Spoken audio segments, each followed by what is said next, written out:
Bonjour à toutes et à tous. Merci de vous être déplacés pour cette session, pour une session, ce n'est pas la seule, sur l'Ukraine. Et le titre de notre session, aujourd'hui, on va réfléchir pendant 1 heure au sujet suivant. On va essayer de répondre à la question suivante. Ukraine, comment sortir d'un empire? Et nous avons la chance d'avoir avec nous trois... D'abord, c'est une session qui a été conçue par l'École des hautes études des sciences sociales, le HESS. Et nous avons la chance d'avoir avec nous 3 chercheurs qui travaillent précisément à l'EHESS. Au centre, en pullover rouge, Juliette Cadiot, qui est historienne et directrice d'études à l'EHESS. Là-bas, Thomas Chopard, vous êtes historien, maître de conférence à l'EHESS. Vous êtes historien, de même que Juliette est historienne. Et puis, à côté de moi, Ivan Savchuk, qui est un expert en géographie économique, chercheur à l'EHESS et ancien chercheur à l'Université de la Défense nationale d'Ukraine à Kiev. Merci d'avance à tous les 3. Et je vous rappelle que vous pouvez poser des questions, que vous soyez devant nous ou que vous soyez derrière votre écran, en faisant le hashtag Printemps de l'économie. Alors le sujet du jour, c'est Ukraine, comment sortir d'un empire. Peut-être 30 secondes de contexte. Pour rappeler que la guerre menée par la Russie contre l'Ukraine compte parmi ses raisons essentielles le refus russe d'accorder une réelle indépendance à l'Ukraine. Une fausse indépendance, ça va, une réelle indépendance, ça va pas. Aussi bien d'un point de vue culturel, politique qu'économique. Ce contrôle sur l'espace ukrainien est une histoire ancienne. Les tentatives d'indépendance ou de constitution de l'Ukraine en État-nation ont toujours rencontré une profonde hostilité russe tout de suite ou plus tard. Avec cette session, on va réfléchir sur les difficultés que rencontre l'Ukraine pour acquérir son indépendance, aussi bien économique que politique, et sur les moyens mobilisés pour sortir d'un empire aussi possessif que l'empire russe, que ce soit sous sa forme tsariste, soviétique ou poutinienne. Alors peut-être rappeler en 2 secondes, avant de donner la parole à nos intervenants, quelques dates importantes. Par exemple, certains se souviennent peut-être du 26 juin 1945, où l'Ukraine est devenue un membre fondateur de l'ONU. On pouvait croire à l'époque qu'elle était indépendante, mais évidemment non. En 1954, Nikita Khrouchtchev a donné la Crimée à la République d'Ukraine, à laquelle il était très attaché pour des raisons personnelles. Mais là encore, il ne s'agissait pas du tout de donner l'indépendance à l'Ukraine. La vraie indépendance, celle sur laquelle porte tout depuis 2 ans, c'est le 24 août 1991, l'indépendance de l'Ukraine, confirmée par 92% des électeurs qui votent en sa faveur. Ensuite, évidemment, vous savez, 5 décembre 1994, le mémorandum de Budapest, l'Ukraine renonce à ses armes nucléaires en échange de la garantie par les États-Unis, le Royaume-Uni et la Russie de son intégrité territoriale.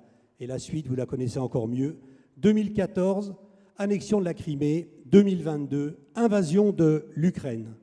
Et puis peut-être, avant de donner la parole, cette citation qui est restée célèbre sur l'Ukraine et la Russie, on la doit à Zbigniew Brzezinski, qui était le conseiller du président Carter pour la sécurité nationale. Sans l'Ukraine, la Russie cesse d'être un empire. Avec elle, elle le devient automatiquement. Donc, c'est à garder en mémoire. Thomas Chopard, j'ai envie de commencer avec vous et vous poser la question: quitter un empire, c'est entamer une triple séparation politique, économique et culturelle. L'Ukraine a décidé de le faire. Comment va-t-elle le faire? Merci beaucoup pour cette invitation et pour cette large question. Donc, je vais essayer peut-être de donner quelques éléments pour lancer la discussion. Vous l'avez bien cartographié d'une certaine façon. Cette indépendance, elle se joue au moins sur trois plans. Le plan politique, le plan économique, le plan culturel. Et c'est vrai que ce qui vient immédiatement en tête, c'est évidemment la question de l'indépendance politique. Non seulement de reconnaître l'Ukraine comme État indépendant dans ses frontières de 1991, mais y compris à l'intérieur de l'Ukraine, s'arracher à l'Empire, c'est s'arracher à un mode de fonctionnement hérité de l'Union soviétique, une verticale du pouvoir qui a été remise en place par Vladimir Poutine, disons au début des années 2000 de façon très nette, et donc c'est-à-dire essayer, pour le dire d'un mot, de démocratiser l'Ukraine. Or, cette démocratisation de l'Ukraine, on l'a connue notamment par des événements majeurs qui ont vraiment constitué l'Ukraine comme nation politique et comme mode de gouvernement émancipé. Ce sont les 3 révolutions, de certaine façon, qui se sont succédées en Ukraine. Dans les années 90, ce qu'on a appelé la révolution de granit, qui est une révolution notamment portée par les ouvriers et qui appelle à plus de démocratisation, y compris dans l'entreprise en Ukraine. La révolution orange, comme on appelle, en 2004, qui elle aussi appelle à plus de transparence, à une forme de démocratisation, et encore 2013-2014 avec le Maïdan, donc la révolution de la dignité. Donc on voit bien, certes, qu'il y a des mouvements très forts au sein de la société ukrainienne de démocratisation, de volonté de réforme et de transparence, y compris dans le secteur économique, mais on voit bien aussi qu'évidemment que ces réformes, par bien des aspects, n'aboutissent pas. En tout cas, jusqu'en 2014, avaient beaucoup de mal à aboutir, et y compris que les promesses de la révolution orange n'avaient pas abouti.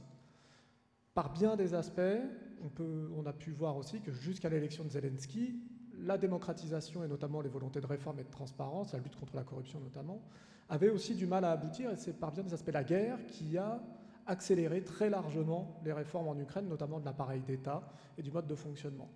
Donc c'est ça qui est intéressant de voir, au fond, c'est un peu paradoxal de le dire, mais finalement celui qui a le plus œuvré pour la construction de l'Ukraine comme nation politique, comme corps politique et comme corps politique démocratique, c'est Vladimir Poutine, avec l'agression à grande échelle de l'Ukraine depuis le 24 février 2022. Sur l'autre plan, qui est peut-être celui donc de l'économie plus strictement, c'est aussi là aussi s'arracher à cet héritage soviétique qui est très large. Héritage soviétique qui a basculé dans l'économie de marché à la fin des années 90, début des années 2000, notamment par la privatisation de pans entiers de l'économie captée par les oligarques, comme on les a appelés, mais aussi plus généralement par des descendants, ce qu'on appelait parfois les directeurs rouges, ces descendants d'usines qui étaient en place pendant l'Union soviétique, qui sont restés en place par ailleurs et qui ont capté cet héritage-là. On voit bien là aussi que c'est la guerre qui a accéléré un processus qui déjà s'était amorcé au début des années 2000, de transparence dans les marchés publics, de libéralisation de l'économie, de libéralisation du marché du travail aussi. Il y a eu des coûts aussi quand même pour les salariés très forts.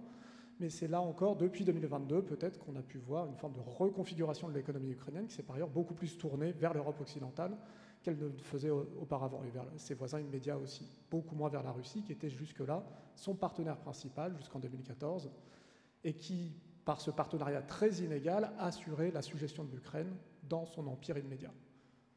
Et enfin, peut-être sur le point culturel, l'Ukraine a une culture qui est caractérisée, d'une part, une culture qui a été réprimée pendant presque toute son histoire au XIXe, au XXe siècle, mais qui se caractérise aussi par, au fond, la présence très forte de minorités linguistiques, ethniques, on aura le temps d'y revenir, je pense, et donc au fond, par une culture plurielle. Pendant longtemps, cet aspect pluriel, la présence de minorités polonaises, juives, russes, roumaines, hongroises, a été perçu comme une forme de faiblesse pour la construction d'une nation, d'un ethno-nationalisme finalement ukrainien. Depuis au moins 10 ans, on assiste là pour le coup, dans la perspective aussi de cette reconfiguration de la nation politique ukrainienne, à une réélaboration de ce que peut être la culture ukrainienne, qui est une culture justement ouverte, y compris à ces minorités. Alors, ça ne va pas sans tension, ça ne va pas sans problème et sans friction, mais malgré tout, cette culture aujourd'hui est beaucoup plus ouverte à cet héritage pluriel qu'elle ne pouvait l'être auparavant. Mais ça passe aussi, par bien des aspects, par une minoration de la culture russe et de l'apport de la culture russe à la culture ukrainienne, sachant que cette culture russe est évidemment celle de la domination, des anciennes élites, et jusque très récemment aussi, la culture du pouvoir. Donc voilà, on est vraiment là à ce moment-là à un tournant, je pense, aujourd'hui, c'est peut-être une banalité de le dire, avec la guerre, mais qui est venu reconfigurer très rapidement et très profondément la société ukrainienne en quelques années, finalement. Merci Thomas. On reviendra vers vous, bien sûr, tout à l'heure. Juliette, une des phrases les plus entendues, les plus citées quand on parle du mépris russe pour l'autonomie ukrainienne, c'est toutes ces phrases de Vladimir Poutine, et pas uniquement de lui, d'ailleurs d'autres dirigeants russes, qui disaient à des dirigeants occidentaux, vous savez, l'Ukraine, ça n'existe pas vraiment, c'est pas vraiment un pays. Voilà. Et donc, cette espèce de phobie d'imaginer un instant que ce soit un État-nation avec un destin séparé. Et donc, moi, j'aimerais vous demander, qu'est-ce que ça veut dire? Alors, c'est donc la question de la nationalité. Qu'est-ce que ça veut dire, la nationalité? Qu'est-ce que ça veut dire, la revendication nationale dans le contexte actuel? Alors, je vous remercie de cette question parce que c'est vrai que je pense que un des pas qui a été vraiment franchi par Vladimir Poutine au moment de son attaque contre l'Ukraine en 2022, c'est de nier l'existence de l'Ukraine en tant qu'État-nation et de le nier. Alors, je vais revenir sur pourquoi, enfin, quels sont ses arguments historiques et falsifiés, mais aussi c'est de nier non pas l'existence d'un peuple, mais l'existence que ce peuple puisse se constituer en État-nation. Donc c'est cette idée que l'Ukraine aurait pris un tournant qui serait la preuve, en fait, que c'est un pays qui est devenu incapable, enfin, qui est incapable de s'incarner dans un État constitué et national. Donc, c'est-à-dire qu'une Ukraine qui non seulement, donc comme vous me le dites, hein, elle est indépendante, mais non seulement elle est indépendante, mais elle veut se tourner vers d'autres modèles que le modèle russe, et en particulier un modèle plus démocratique, et elle veut aussi s'intégrer à terme à l'Union européenne, s'intégrer peut-être à l'OTAN, donc elle tourne le dos à la Russie. Et dès lors que ce geste, qui n'a même pas été mené jusqu'au bout, est entamé, Vladimir Poutine déroule une propagande en refusant à cet État même, à cet État, à cette tradition, à cette nation, son droit à l'existence. Donc, dans l'imaginaire nationaliste russe, qui date aussi que du XIXe siècle, dans sa forme moderne, les Ukrainiens existaient, mais comme petits Russes. Ils faisaient partie d'une trinité qui était les Russes, les Bélarusses et les Ukrainiens, qui, par exemple, dans certains tableaux statistiques, étaient réunis ensemble comme formant une même tribu slave, avec un grand frère et deux petits frères. Donc ça, et donc la nationalité ukrainienne, la langue ukrainienne, qui était en train de se former au XIXe siècle, était reconnue. Il y avait des statistiques, on demandait aux gens quelle langue ils parlaient, quelle était leur nationalité, mais c'était considéré pas à égalité avec la nation russe. Donc voilà. Alors, ce qui est important de dire aussi, c'est que toute la période soviétique, de manière assez paradoxale, pendant toute la période soviétique, en Ukraine soviétique, on apprenait l'ukrainien, c'est-à-dire que si vos parents étaient ukrainiens, à l'école, vous deviez faire de l'ukrainien. Au bout d'un moment, si vous vouliez avoir une bonne promotion sociale, c'était important aussi d'apprendre le russe, mais l'ukrainien subsistait dans les familles et était même la langue officielle de la République d'Ukraine. Et d'autre part, votre nationalité ukrainienne était indiquée dans votre passeport. Donc, les soviétiques ont eu une espèce de pacte avec les nationalités quand ils ont pris le pouvoir, les bolcheviks, c'est-à-dire ils ont reconnu la possibilité de constituer une fédération et la possibilité de reconnaître des droits culturels et linguistiques à certains peuples.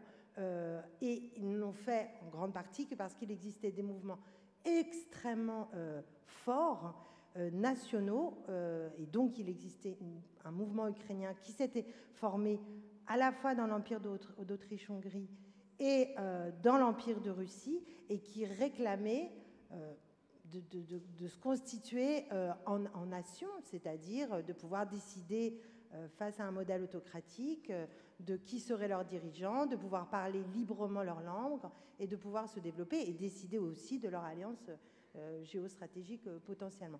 Et en 1918, il y a eu quand même une première expérience d'indépendance ukrainienne.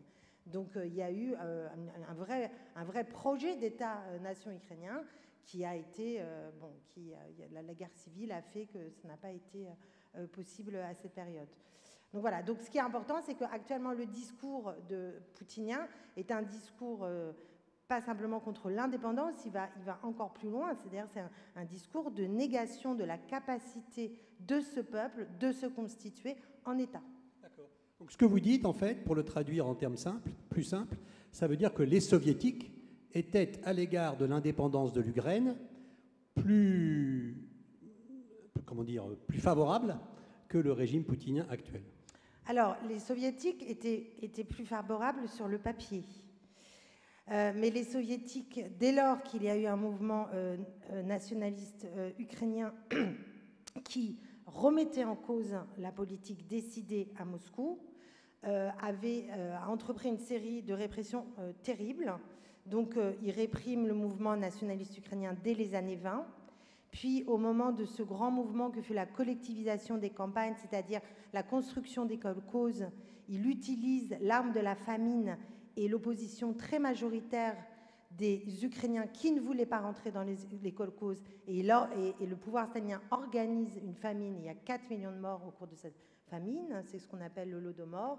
Et puis au moment de l'intégration d'une partie de ce qu'on appelle l'Ukraine occidentale, une partie de l'Ukraine qui n'avait jamais fait partie de l'Empire russe, à la faveur de la Seconde Guerre mondiale à l'URSS, il y a aussi des déportations de masse. Il y a autour de 1 million d'Ukrainiens qui ont été déportés. Donc la vie des Ukrainiens et des Ukrainiens qui réclament leur autonomie et leur indépendance pendant toute la période soviétique, ça a été placé sous voilà, famine, déportation au goulag, tuerie généralisée au cours d'une guerre civile. D'accord, très clair. Merci beaucoup. On va maintenant passer à Ivan Savchuk, mais avant ça, Ivan, je vais saluer tous ceux qui nous regardent à distance dans des salles, et je vais les citer pour que ça ne reste pas des intentions. L'Institution Notre-Dame à Nice, l'INRAE à Rennes, l'Institut de préparation à l'administration générale à Paris, une salle d'une centaine de personnes réunies par la directrice des relations institutionnelles chez Safran, grande entreprise, Commission européenne à Bruxelles, établissement supérieur de Swansea au Pays de Galles. Vous voyez, même à l'étranger, on nous suit. Ivan, je rappelle que vous êtes expert en géographie économique. Et évidemment, la dimension de l'économie, on le sait, alors on parle toujours de la même chose. Quand on parle de l'Ukraine et de la Russie, c'est une espèce de corruption, de liens opaques, de trafic sur les matières premières, etc. Mais si l'Ukraine doit quitter l'Empire russe, à un moment donné, il faudra couper les ponts. Donc, dans quel cycle économique et géographique est aujourd'hui l'Ukraine dans sa séparation du système russe? Merci pour votre question. Il faut préciser que l'Ukraine maintenant est l'économie totalement intégrée au marché mondial. Ce qui n'est pas à l'époque soviétique, quand on était plutôt les zones internes de l'ex-Union soviétique qui étaient dominantes que les rapports avec l'étranger. Il n'y a pas cet grand impact des décisions de Moscou. Maintenant, l'Ukraine répète le même cycle économique qui était avant la Grande Guerre, car les produits agricoles, plutôt des céréales, l'Ukraine est devenu du grenier du monde, et la majorité de ces industries, c'est la base d'industries lourdes qui exportaient certains produits comme les charbons, comme les métaux ferreux, ou le produit semi-produit à la base des métaux ferreux, c'est qui répétait les mêmes transitions qui étaient avant la Grande Guerre. Et comme toutes les guerres, elle est toujours va à l'extrême. Donc même en Ukraine, maintenant, nous avons vu les mêmes processus économiques et même les transitions à un marché extérieur qui étaient avant la Grande Guerre et pendant la Grande Guerre à l'Europe de l'Est. La Grande Guerre, c'est la Première Guerre mondiale. C'est la Grande Guerre, comme on dit en France. Chez nous, c'est la Seconde Guerre mondiale qui est la plus grande guerre que le premier. À les mémoires collectives, on peut dire. Ce n'est pas comme si calculer les dégâts. La Première Guerre mondiale est si dévastatrice parce qu'après, il y a la guerre civile qui détruit l'Ukraine totalement. Nous avons, si on prend en comparaison l'Ukraine des années, la fin de l'année de guerre civile, c'est-à-dire la fin de la guerre soviétique et polonaise, c'est le traité du peu de Riga 1821, l'Ukraine à cette période-là était en plein désastre. Parce qu'il y a la production, par exemple, du charbon, seulement les 10% de production avant la guerre. La guerre est produit agricole aussi, parce qu'il y était la famine à cette période-là, en Ukraine du Sud. La zone céréalière était la famine. Parce que c'est la zone la plus dévastée par toutes les armées qui sont passées l'Ukraine. L'Ukraine était le couloir obligé pour tous les armées, parce qu'avant les grandes guerres, l'Ukraine était le fleuron de l'économie de l'Empire.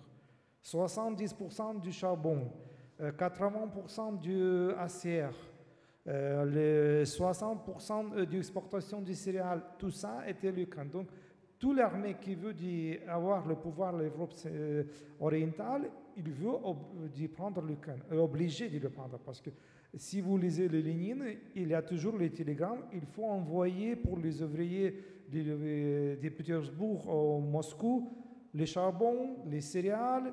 Toujours, c'est les questions qui sont toujours posées dans ces télégrammes de l'époque qui étaient diffusés à l'époque soviétique. Vous pouvez le lire Même en France, c'est traduit, donc on peut le lire directement. Donc l'Ukraine est toujours la question vitale pour l'Empire soviétique. Sans les céréales de l'Ukraine, il est impossible d'imaginer une industrialisation forcée des années 30. Parce que l'Ukraine, à cette période-là, a donné 60% du céréal qui est exporté. C'est le chiffre officiel publié à l'époque soviétique, ce n'est pas maintenant les chercheurs ukrainiens qui l'ont publié. Et ce qui a vraiment provoqué les famines qui a déjà cité en Ukraine. Donc le pays, d'un côté, a tout pour les prospérités, donc les richesses naturelles, mais de l'autre côté, était les victimes de ces terres fertiles et des ressources minières. Aussi pour la Russie, parce qu'avant l'éclatement des guerres actuelles, la Russie proposait à l'Ukraine et au Kazakhstan de créer une certaine alliance céréalière à un monde pour dicter à tout le monde le marché mondial du céréal. Si on calculait l'exportation de tous les trois pays, ça signifie la moitié, plus que moitié du céréal à un marché mondial. Donc, il peut faire balancer ce marché contre les États-Unis, contre les pays émergents qui essaient de les concurrents dans le marché mondial. Et maintenant, la Russie fait tout pour détruire ce commerce ukrainien, qui est pour l'Ukraine une question vitale, comme la Première Guerre mondiale. La même question, l'Empire russe, pour payer les taux pourcentage pour les empruntes, fameuses empruntes russes en France, il est obligé d'exporter les céréales. Et la célèbre phrase, nous pouvons crever du faim, mais nous devons exporter. Si nous n'exportons pas, nous ne pouvons pas payer les taux de pourcentage, donc le gouvernement chute à la cause d'instabilité. Donc c'est toujours les questions des céréales devenues toujours les questions de l'histoire et les vraies questions des sociétés ukrainiennes. Alors, la question qu'on se pose quand on se projette dans un avenir optimiste, voilà, on est dans 15 ans, il y a une Ukraine dont les frontières sont floues, mais économiquement viable, la Russie à côté. Est-ce que vous êtes en train de nous dire que la Russie ne peut pas, que l'économie russe ne peut pas se passer des ressources ukrainiennes, ou j'ai mal compris? Oui, la Russie a obligé des ressources ukrainiennes, avant tout les ressources des cerveaux ukrainiens. Si vous savez l'histoire de toutes les armes soviétiques, armes nucléaires, premiers ordinateurs, les avions de chasse, tout ça a fait en Ukraine. Par les Ukrainiens ou en Ukraine. L'unique chose qu'elle a fait la Russie, c'est les Kalachnikov. Surtout les armes sophistiques russes actuelles qui maintenant utilisées contre l'Ukraine, a créé par les Ukrainiens ou dans les usines ukrainiennes.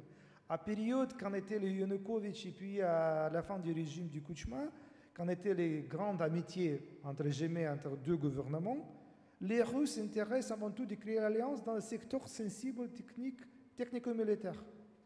Par force, ils veulent créer de nouveaux avions, de nouveaux hélicoptères, de nouveaux bateaux marins, parce que tout ça est le cerveau ukrainien. Maintenant, si vous lisez les biographies des hautes générales, les généralités russes, en général, où ils sont formés en Ukraine, ou les origines de l'Ukraine. C'est l'histoire de la Russie. Beaucoup de généraux de l'Empire russe de l'époque soviétique sont en origine ukrainienne. Parce que les Ukrainiens, c'est plutôt les Cosaques qui étaient les plus libres, donc ils sont plus habitués avec les armes, que les Russes qui étaient toujours au service du tsar, au service de l'impérateur, donc ils sont toujours à service de quelqu'un, à compter des personnes libres. Donc c'est totalement différentes visions du monde. Merci beaucoup pour ce plaidoyer vibrant. Thomas, je vais revenir vers vous. Donc on revient à la question, hein. Comment quitter un empire? Mode d'emploi, en fait. On cherche un mode d'emploi. Et quitter l'empire russe, d'autres pays l'ont fait. Par exemple, les pays baltes ou la Pologne. Et pour prendre l'exemple de ce dernier pays, qui est un grand pays, la Pologne peut-elle être un modèle pour l'Ukraine? Modèle, il faudrait s'entendre sur le modèle, mais c'est effectivement un point de comparaison possible, puisqu'en 1991, le niveau de vie en Pologne et en Ukraine est à peu près comparable. On voit bien que c'est des pays qui ont une superficie, une population à peu près comparable aussi. Or, force est de constater que 30 ans après, plus de 30 ans après, les deux pays ont pris vraiment des voies très différentes. Et en termes de développement, la Pologne a se développé plus rapidement que l'Ukraine. Bon, ça tient à un élément majeur qui a été dit et répété depuis tout à l'heure, c'est quand même le fait que l'Ukraine faisait partie de l'Union soviétique, que donc en tant que telle, elle était intégrée politiquement et économiquement ce grand ensemble de l'Union soviétique, dont d'ailleurs la Russie et les autres républiques étaient dépendants, mais de fait, l'Ukraine était aussi dépendante d'une certaine façon de cette intégration-là. Notamment, c'est aussi une des raisons pour lesquelles elle est extrêmement dépendante de ses exportations. Et ce, au fond, depuis toujours, puisque ce mode de fonctionnement, d'une certaine façon, de travail quand même séparé entre différentes républiques a entraîné cette dépendance aux exportations très forte de l'Ukraine, qui s'est reconfigurée aux alentours des années 2000 et qui donc a permis cette reprise économique de l'Ukraine aux alentours des années 2000, notamment en s'ouvrant au marché mondialisé qu'a évoqué Ivan, qui était notamment celui de la Chine et des grands pays émergents. Donc, un modèle, la Pologne, pour revenir à votre question, est-ce que la Pologne pourrait être un modèle? Elle l'est d'une certaine façon aussi pour les Ukrainiens et les Ukrainiennes, parce qu'ils ont en permanence les yeux rivés sur l'Union européenne. Depuis au moins la fin des années 2000, et évidemment le moment clé a été celui de la révolution de la dignité et cet accord de 2013 qui a été finalement rejeté et puis finalement réaccepté par le gouvernement ukrainien. Puisque cette Union européenne, c'est vraiment un modèle, là, pour le coup, en termes de transparence de la vie publique, de transparence économique et de volonté de réforme. On peut dire aussi que c'est quand même un modèle en termes de, je l'ai déjà évoqué, de réforme du marché du travail, d'une certaine façon d'organiser la société, y compris de valoriser l'économie de marché, ce qui peut aussi poser un certain nombre de problèmes pour une société en transition, comme peut l'être toujours la société ukrainienne. Mais par ailleurs, ça peut aussi être un point de comparaison, me semble-t-il, assez intéressant d'un point de vue politique. La Pologne est quand même très loin d'être un pays qui a opéré son tournant démocratique facilement. Pour employer un doux euphémisme. L'extrême droite a été au pouvoir pendant des années. On voit bien qu'il y a des tendances autoritaires, antidémocratiques très fortes au sein de la société polonaise.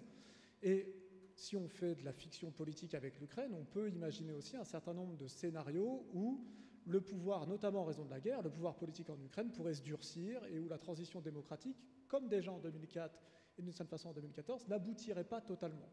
Et on voit bien aujourd'hui qu'il y a un des gros enjeux des réformes à l'œuvre aujourd'hui en Ukraine, qui est notamment la réforme de la justice, qui n'est toujours pas passée, et qui est un des éléments clés qui permettrait enfin à l'État ukrainien en général et à la société ukrainienne de finalement achever son tournant démocratique.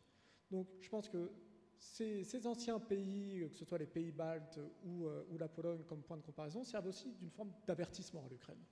C'est que tout n'est pas gagné, loin de là. La situation de la Hongrie aussi peut quand même démontrer que l'extrême droite et ses tournants autoritaires peuvent être très présents dans ces pays-là. Par ailleurs, la question du nationalisme reste une question qui n'est pas entièrement réglée en Ukraine et par ailleurs en Europe centrale et orientale de façon plus générale. Donc un avertissement aussi sur finalement une démocratisation pas tout à fait achevée et qu'il s'agirait encore de pousser. Et je pense que là, les autorités européennes, les pouvoirs en Europe occidentale en particulier ont un rôle clé à jouer en incitant à plus de transparence, plus de démocratie et plus de réformes dans ce sens-là. Merci beaucoup. Merci beaucoup. Juliette, on revient vers vous. Parmi les idées simples, un peu schématiques que l'on a en tête sur l'Ukraine, c'est qu'il y a en Ukraine, il y a des Ukrainiens qui parlent ukrainien, et puis à l'Est, il y a des gens qui parlent russe, et on ne sait pas trop ce que ça veut dire sur l'adhésion politique. Est-ce que ceux qui parlent russe sont naturellement portés vers la civilisation russe et vers la Russie actuelle, ou pas du tout? Donc la question que j'aimerais vous poser, c'est qui est russe? Qu'est-ce que c'est quel est le statut de la langue russe en Ukraine? Qui est russe, qui est russophone, qui est russophile? Comment comprendre tout ça? Merci beaucoup. Donc, en effet, en Ukraine, donc je pense que la première chose à dire, c'est qu'on peut quand même distinguer plusieurs Ukraines, et en particulier deux Ukraines. Celle qui a été donc intégrée qu'au moment de la Seconde Guerre mondiale, ce qu'on appelle l'Ukraine occidentale, où on parlait de manière très majoritaire l'ukrainien, et même si c'était des régions qui étaient très multiethniques et on parlait aussi d'autres langues, et les régions qui ont été intégrées à l'URSS dès 1918. Mais donc ça, c'est une première ligne de fracture. Mais ce n'est pas exactement une ligne de fracture linguistique, elle est plutôt, disons, culturelle, historique, parce que quand on regarde les résultats des recensements, donc des recensements des années 20 ou des années 30, même des régions qui, dans notre imaginaire, sont russophone ou très associée à la Russie, parce que la propagande russe nous a fait croire qu'en particulier ces régions du Donbass, qui sont ce bassin houillé de l'Est de l'Ukraine et qui donc ont été annexées récemment par la Russie, mais d'abord annexées une première fois à partir de 2014. Dans ces régions-là, on parlait majoritairement ukrainien, mais on avait des formes qu'on dirait, alors à la fois de bilinguisme, mais aussi de diglossie, c'est-à-dire on parlait à la famille, on allait parler ukrainien, et puis si jamais les cadres dirigeants des mines étaient russes, on parlait aussi le russe, et on était dans des phénomènes quand même de grande fluidité linguistique et de diglossie, de bilinguisme. Il y avait même des langues peu reconnaissables, le soudjouk. Donc une vraie complexité linguistique qui permettait, comme on apprenait quand même aussi l'ukrainien en Union soviétique, qui permettait en fait de ne pas politiser tant que ça la langue. La politisation de la langue, elle est venue au moment du mouvement dissident, où il y a beaucoup de gens, par exemple, dans le Donbass, qui ont commencé à écrire des poèmes nationalistes, je pense à Vassil Stutz ou à d'autres, en ukrainien. Et il y a une tentative de créer de continuer une vraie littérature ukrainienne à relents nationaliste, indépendantiste, et qui a été très durement réprimée. Mais on est quand même dans une situation où en 1991, la question de la langue n'est pas encore une question si émotionnelle. Et donc ça a changé énormément, donc d'abord avec cette annexion des régions du Donbass sous prétexte qu'elles seraient plus russophones. Et plus tard, le fait qu'il y a eu une réforme qui aurait été donc juste avant l'attaque de 2022 et dans les années 2020, des réformes de l'État ukrainien qui n'étaient pas de retirer la langue russe comme langue minoritaire, mais de faire en sorte que la langue russe soit traitée comme d'autres langues minoritaires, c'est-à-dire d'égaliser la position des langues minoritaires au sein de l'Ukraine. Et ça a été un prétexte pour dire que le pouvoir ukrainien essayait de détruire toute présence russophone en Ukraine. Donc voilà. Et actuellement, ce qui se passe, c'est que la langue russe maintenant est associée à la guerre et au champ de bataille, et que beaucoup de nos collègues qui parlaient, qui étaient bilingues et qui parlaient sans difficulté le russe, certains d'entre eux, pour des raisons qu'on comprend très bien, refusent maintenant de parler, en particulier en public russe, parce que d'entendre même le russe leur fait penser au fait que leur mari ou leur fils est sur le champ de bataille et que s'il entend des ordres en russe, ça veut dire qu'il est en danger. Et donc la langue russe actuellement est en train de prendre en effet une connotation émotionnelle extrêmement difficile pour même des familles de russophones. Et ça nous arrive très souvent maintenant de ne plus pouvoir parler russe avec nos collègues ukrainiens. D'accord. Merci beaucoup. Yvan, vous êtes aussi un peu sociologue. Et on regarde la société ukrainienne, on ne la connaît pas très bien, on a là encore beaucoup de choses très schématiques dans l'esprit. On sait que depuis 2014, eh bien, la route de l'Europe est prise, mais on ne sait pas très bien s'ils continueront ou s'ils arrêteront. Donc vous, en tant qu'observateur de la société ukrainienne, comment est-ce qu'elle bouge? Qu'est-ce qui change réellement, pratiquement? Donnez-nous des petits détails pour montrer qu'elle évolue progressivement vers une société plus proche de la société française, entre guillemets, que de la société russe.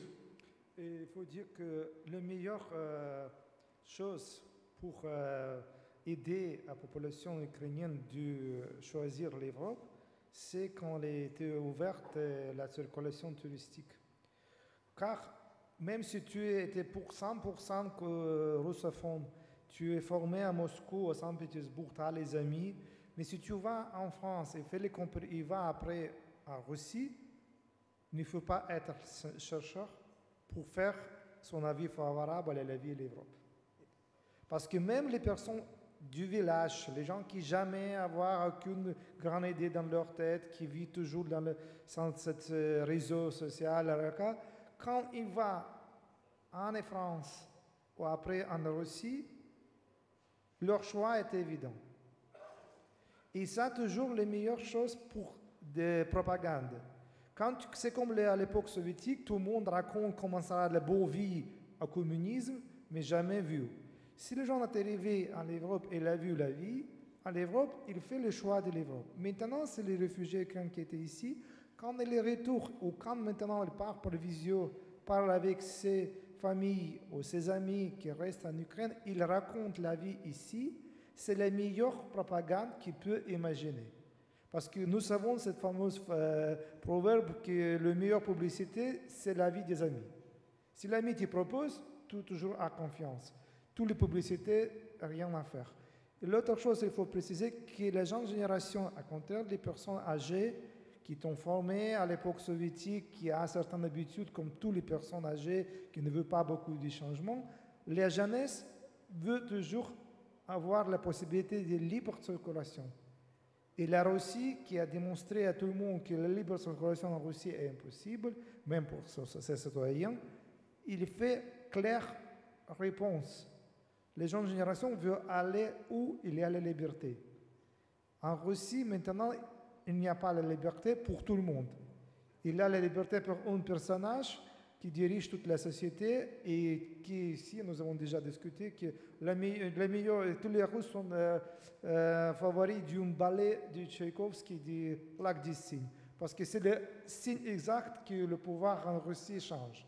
Donc tout le monde entend beaucoup quand cette première chaîne télévisive russe diffusait ce bel spectacle du Bolchoï, ce qui signifie à tout le monde qu'il faut attendre le changement de régime politique.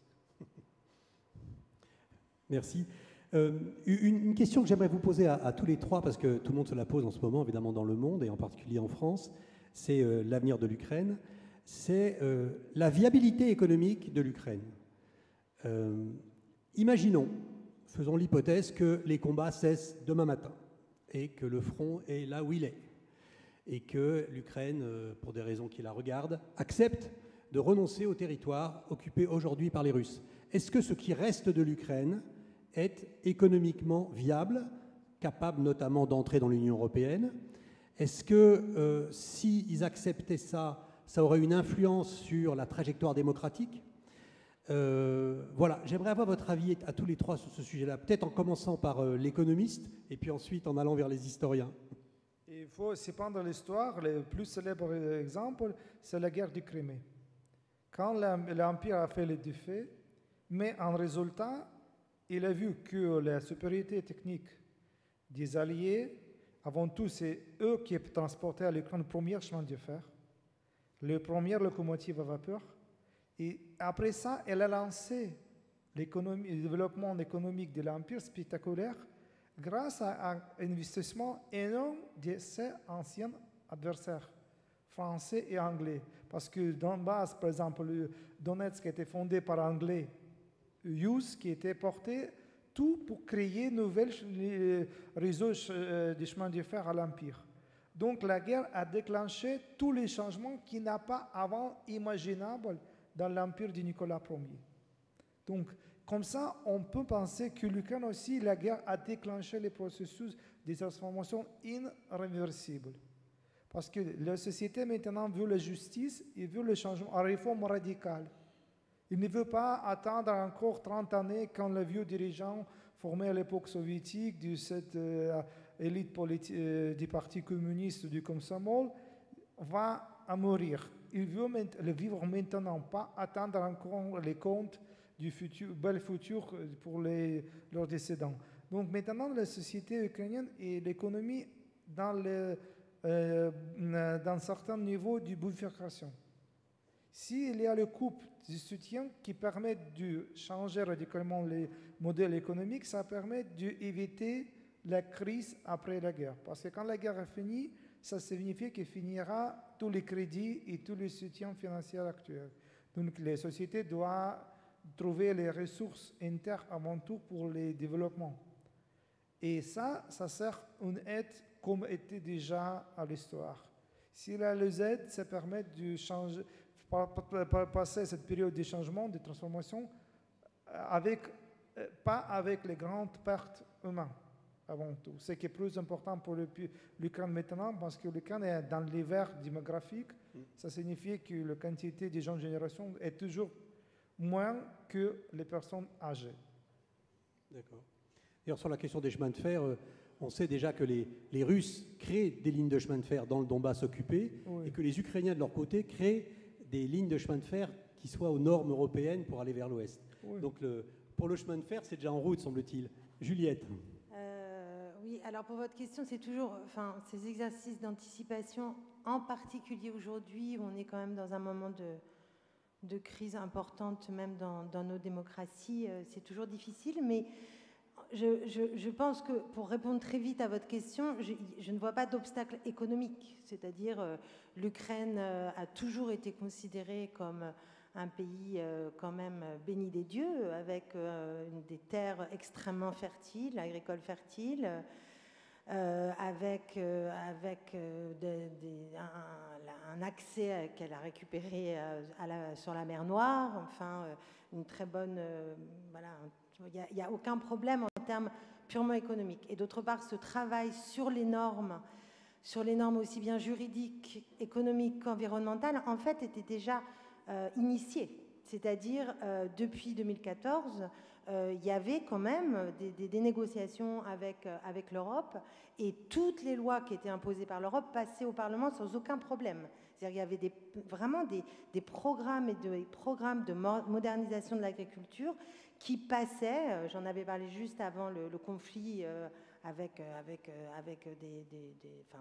des amis, c'est-à-dire il y avait déjà quand même c'était déjà enclenché, en tout cas dans la tête des Ukrainiens, et dans ces paquets normatifs, disons. Donc pour ça, moi, ça me pose pas c'est pas tellement le problème. La vraie question, c'est est-ce que l'Europe, d'abord, est-ce que l'Ukraine est prête à laisser les populations qui sont dans les territoires occupés, et ça, je pense que c'est pas du tout réglé.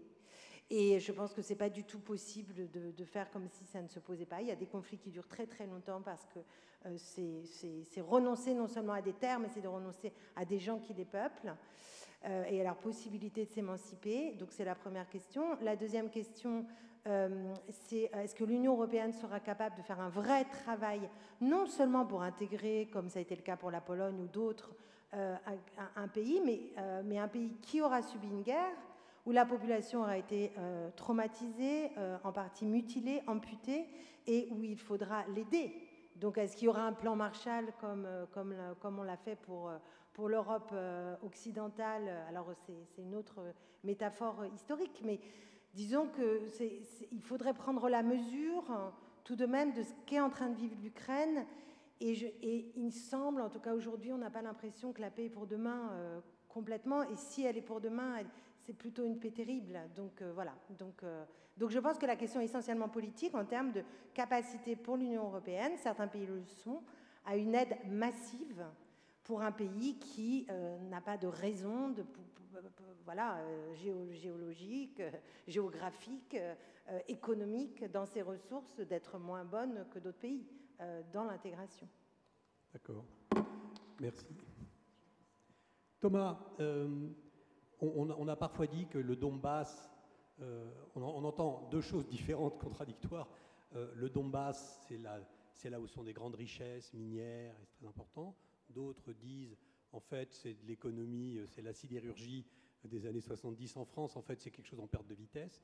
Mais toujours est-il que sur le plan, donc cette fois-ci strictement économique, parce que Juliette a raison, il y a évidemment des gens, même si on a l'impression que c'est tellement détruit qu'il doit y avoir beaucoup moins de gens qu'il n'y en avait. Oui. Mais à votre avis, vous, est-ce que c'est viable ? Oui, le pays était viable avant 2014 et il l'est toujours aujourd'hui. Et c'est vrai que votre question, elle pose la question de savoir ce qui a été amputé de l'Ukraine depuis les différentes annexions. Effectivement, la Crimée était quand même, alors avec la base militaire de Sébastopol, mais aussi une forme d'atout touristique dont est privée l'Ukraine aujourd'hui, et qui était une forme aussi d'ouverture sur le monde dont elle a été privée en raison de l'annexion et de l'occupation russe. Et le Donbass, c'était effectivement une industrie sidérurgique un peu vieillissante, ça c'est évident, mais c'est pas parce que c'est vieillissant que c'est pas important. Donc, et ça restait quand même un des lieux de production majeurs de l'économie ukrainienne.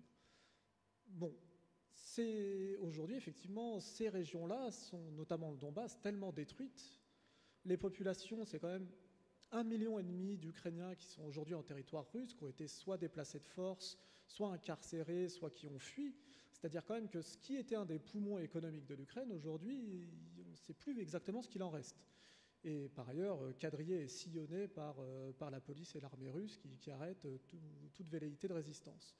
Donc effectivement, comment ces territoires-là pourraient se remettre de l'occupation est quand même une question majeure que d'ailleurs les Européens, les Occidentaux en général se posent avec des plans de reconstruction qui sont déjà prévus aujourd'hui, mais qui restent quand même la grande inconnue. L'Ukraine centrale et l'Ukraine occidentale, ça a été dit, des régions industrielles autour du Dniepr très importantes encore, qui restent sous le contrôle de Kiev. C'est aussi une agriculture très forte. Et c'est aussi, par ailleurs, des secteurs qui, notamment en raison de la guerre, qui est vraiment venue accélérer les choses, qui se sont retournés d'une certaine façon et qui se sont développés à la faveur de la guerre. Je pense notamment au secteur de la haute technologie ou de l'informatique, qui auparavant, d'ailleurs, étaient plutôt tournés vers l'Est et qui, d'ailleurs, se situaient à Kharkiv dans l'Est et qui, aujourd'hui, se sont rapatriés plutôt vers l'Ouest et qui, par ailleurs, travaillent beaucoup pour le versant civil avec des entreprises européennes. Donc on voit bien qu'il y a aussi une forme là de réadaptation, d'adaptation de l'économie ukrainienne aux contraintes de la guerre. Mais effectivement, la grande inconnue, même s'il y a tout un tas de comités qui ont été constitués à Kiev autour du sujet, c'est aussi le coût de cette reconstruction pour la société.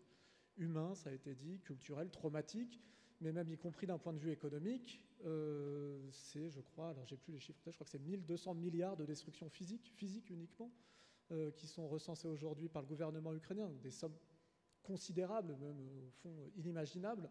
Donc on voit bien que, quelle que soit la situation de la sortie de guerre, quel que soit le moment où intervient la victoire, la sortie de guerre et la reconstruction vont être très très longues. Merci. Quand on pose la question comment sortir d'un empire, il y a une question subliminale qui se cache derrière, c'est jusqu'où est-on prêt à payer le prix de ce départ? Et comme l'Ukraine est une démocratie, la question que j'aimerais vous poser à tous les trois, c'est est-ce que la direction ukrainienne, Volodymyr Zelensky, pour ne pas le nommer, est-ce qu'il a toujours un mandat pour se battre contre la Russie, parce que le prix est de plus en plus terrible à payer? Qu'est-ce que vous pouvez répondre à ça? C'est tout à fait dans notre sujet et c'est tout à fait d'actualité. Merci pour votre question, mais il faut comprendre que quand les nations se font battre, il ne peut pas changer ce chef d'État. La même chose était en France pendant la Première Guerre mondiale, que les gouvernements du Clémenceau étaient toujours soutenus par les populations, même s'il y a la perte lourde, il y a la destruction, il y a beaucoup de handicaps, de victimes de guerre, mais la population a toujours soutenu le gouvernement parce qu'il sait parfaitement si tu n'acceptes pas maintenant les pertes et les douleurs, après tu vas avoir le pire. Et aucune personne ne veut pas cette pire.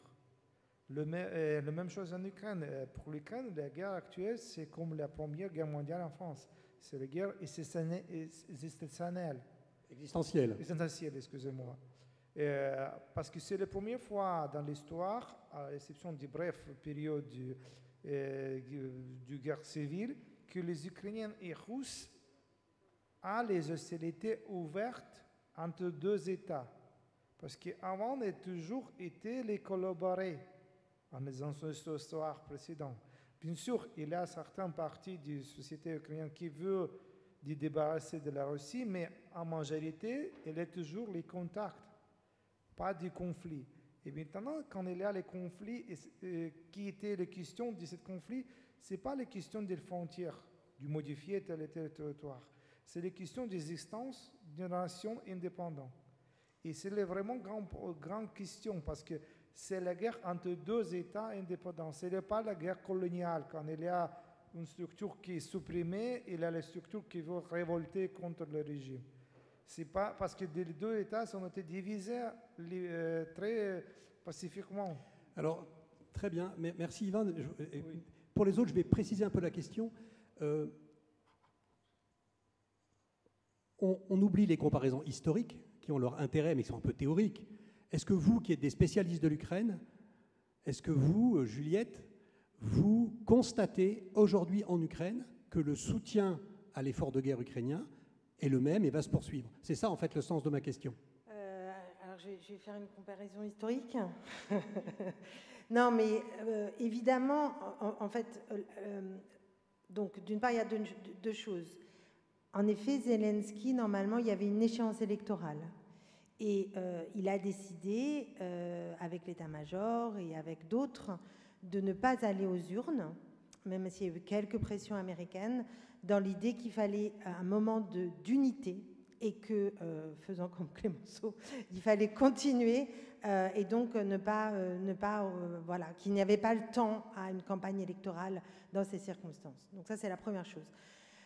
Mais il l'a fait alors que les sondages, je sais il est très largement soutenu et il y a même il est même, on soupçonne, alors c'est complètement contre-intuitif pour nous, mais beaucoup d'Ukrainiens peuvent soupçonner Zelensky au contraire de vouloir trop faire la paix par rapport à Poroshenko par exemple.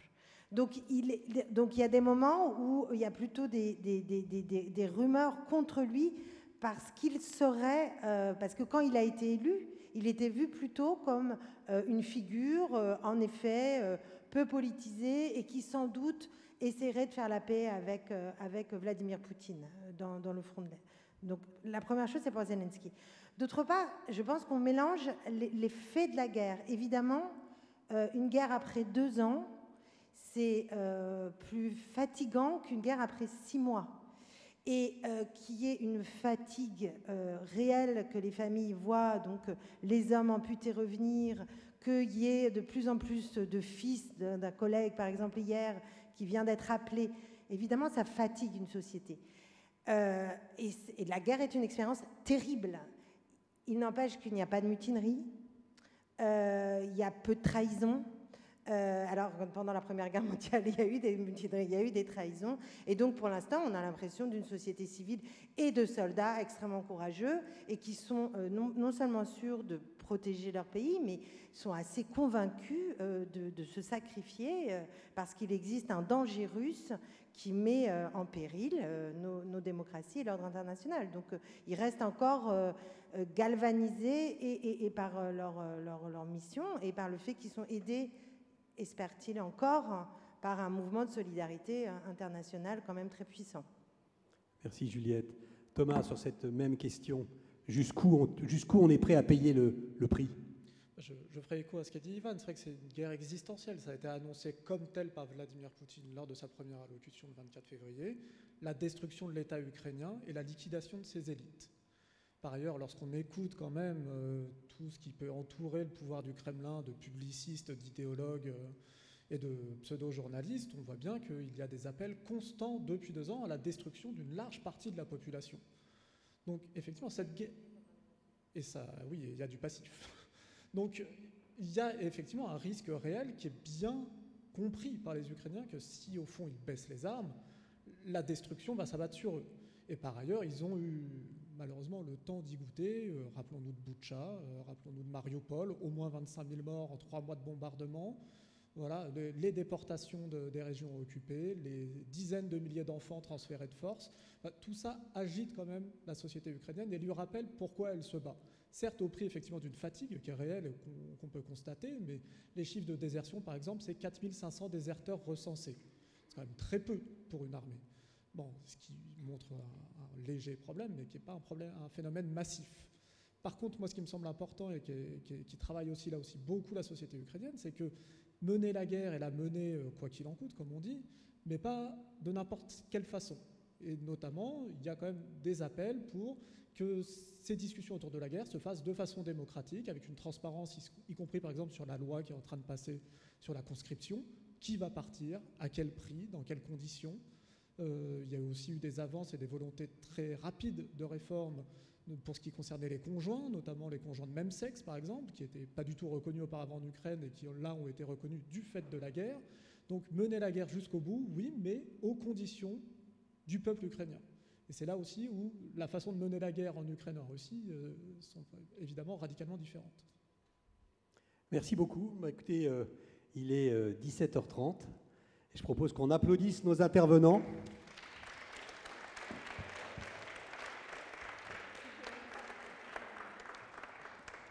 Merci à vous trois.